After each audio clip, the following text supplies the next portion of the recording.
Hi friends, welcome to Chitra's Food. இன்னைக்கு நம்ம சேனல்ல இட்லி தோசை மாவு மிக்ஸி வச்சு எவ்வளோ சூப்பரா சாஃப்ட்டான இட்லியும் மொறுமொறுன்னு தோசையும் செய்யற மாதிரி ஒரு இட்லி தோசை மாவு எப்படி அரைக்கிறதுங்கறத இன்னைக்கு நம்ம பார்க்க போறோம். இத வச்சு நம்ம பஞ்சு போல இட்லி, மொறுமொறுன்னு தோசை இல்லனா திக்கான ஊத்தப்பம், குண்டு குண்டுன்னு பணியாரம் இப்படி நம்ம நார்மல் இட்லி தோசை மாவுல என்னெல்லாம் செய்வோமோ அது எல்லாமே நம்ம இந்த மாவு வச்சும் பண்ணலாம். இது செய்யிறதுக்கு ஒரு சின்ன சின்ன டிப்ஸ் மட்டும் ஃபாலோ பண்ணா போதும். இது செய்யிறது ரொம்ப ஈஸி. இது எப்படி செய்யறதுன்னு இப்போ பார்க்கலாம் வாங்க. இந்த மாவு அரைக்கிறதுக்கு முதல்ல நம்ம ஃப்ரிட்ஜில் கொஞ்சம் தண்ணி எடுத்து வச்சுக்கணும். அதுதான் ஃபஸ்ட்டு ஸ்டெப்பு. ஒரு பாத்திரத்தில் அரை கப்பு வெள்ளை உளுத்தம்பருப்பு, உருண்டை உளுத்தம்பருப்பு எடுத்துக்கலாம். அதில் 1/4 கப்பு அவல் போட்டு 1/2 டீஸ்பூன் வெந்தயம் போட்டு இது எல்லாத்தையும் ஒரு 2-3 தடவை நல்லா கழுவிட்டு தேவையான அளவு தண்ணி ஊற்றி 2 மணி நேரம் ஊற வச்சுக்கலாம். அதுக்கப்புறம் இன்னொரு பாத்திரத்தில் சேலம் அரிசி, அதாவது இட்லி அரிசி ஒரு 2 கப் எடுத்து அதையும் நல்லா கழுவிட்டு தேவையான அளவு தண்ணி ஊற்றி 4 மணி நேரம் ஊற வச்சுக்கலாம். முதல்ல இந்த உளுத்தம்பருப்பை மிக்ஸி ஜாரில் போட்டு அரைச்சிக்கலாம்.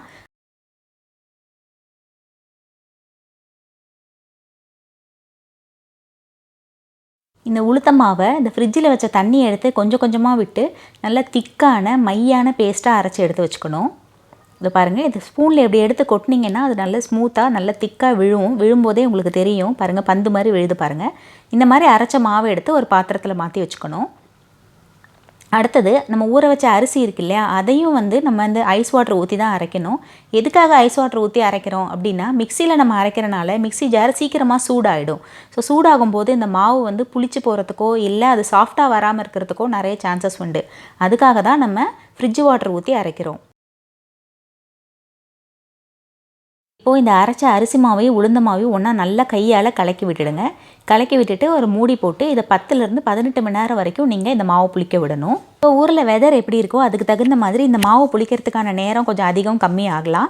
அடுத்தது மறுநாள் காலையில் இந்த மாவை எடுத்து இதில் தேவையான அளவு உப்பு போட்டு நல்லா கலக்கி விட்டுக்கலாம். இப்போ பாருங்கள், மாவு எவ்வளோ சாஃப்டாக மேலே பஞ்சு மாதிரி இருக்குதுன்னு சொல்லிட்டு இப்போ இதை நல்லா அடி விட்டு கிண்டி விட்டுட்டு இப்போது ஒரு இட்லி தட்டில் எண்ணெய் தடவிட்டு இந்த தேவையான அளவு மாவு ஊற்றி இட்லி பானையில் தண்ணி நல்லா கொதிக்க விடுங்க. தண்ணி கொதிக்க ஆரம்பித்ததுக்கப்புறம் இந்த இட்லி தட்டை தூக்கி உள்ளர வச்சு 10லேருந்து 15 நிமிஷம் வரைக்கும் இதை வேக வச்சு எடுத்துக்கலாம். இட்லி வெந்ததுக்கப்புறமா இட்லி தட்டை தூக்கி வெளியில் வச்சு ஒரு 2 நிமிஷம் நீங்கள் ரெஸ்ட் கொடுங்க. உடனே எடுத்திங்கன்னா இட்லி ரொம்ப சாஃப்டாக இருக்கிறனால உடஞ்சி போயிடும். 2 நிமிஷம் கழித்து ஒரு கரண்டி போட்டு ஸ்மூத்தாக எடுத்திங்கன்னா சூப்பராக இட்லி வந்துடும். அவ்வளோதாங்க, நம்ம பஞ்சு போல் மிக்சியில் அரைச்ச மாவில் செஞ்ச இட்லி தயாராகிடுச்சு. இதை நீங்கள் உங்களுக்கு பிடிச்சமான சட்னி, சாம்பார் எதோடைய வேணால் வச்சு நீங்கள் சர்வ் பண்ணி சூப்பராக சாப்பிட்லாம். இதை மாவில் நம்ம இட்லி மட்டும் இல்லை, மொறுமொறுன்னு தோசையும் செய்யலாம். இது எப்படி செய்கிறதுன்னு இப்போ பார்க்கலாம். தோசை மாவு இப்போ எடுத்து இதில் ஒரு 1/4 கப்லேருந்து 1/2 கப்பு வரைக்கும் தண்ணி ஊற்றி கொஞ்சம் மாவை நல்லா கலக்கி விட்டுக்கோங்க. மாவு ரொம்ப கெட்டியாக இருந்தால் தோசை ஊற்றுறது கஷ்டமாக இருக்கும்.